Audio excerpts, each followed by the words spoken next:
అండి ఈ పెద్దమ్మనైతే నేను మొన్న ఊరికి వెళ్ళినప్పుడు తమ్మలపల్లి బస్ స్టాండ్లో అయితే చూసినానండి. మేము బస్ కోసం అయితే వెయిట్ చేస్తున్నాము. పెద్దమ్మ అయితే అందరినీ బిచ్చమడితే అడుగుతుంది.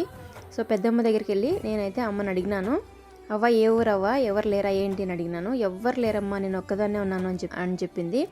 మరి మీరు ఎక్కడ అనుకుంటారు, మీ ఇల్లు ఎక్కడుంది అని అడిగినాను.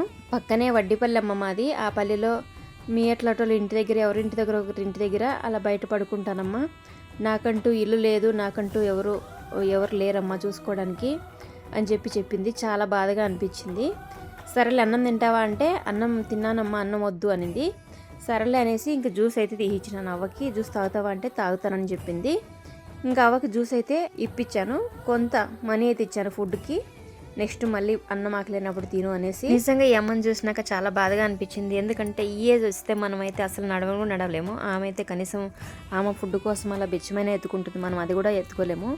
సో అంత దారుణంగా ఉంటుంది అనమాట. ఎందుకంటే జనరేషన్ బట్టి ఆ జనరేషన్ మనిషి కాబట్టి కొంచెమన్నా స్ట్రాంగ్గా ఉంది. సో ఇలాంటి సిచ్యువేషన్ ఎవరికి రాకూడదని మనస్ఫూర్తిగా, ఇలాంటి వారు ఎవరు కనిపించినా ఖచ్చితంగా ఒక టైం కనీసం ఫుడ్ అన్నా పెట్టించండి ప్లీజ్. ఎందుకంటే లేనప్పుడు అన్నం లేకపోతే ఆ బాధ ఎలా ఉంటుందో మనందరికీ తెలుసు కాబట్టి అది అర్థం చేసుకుంటారు.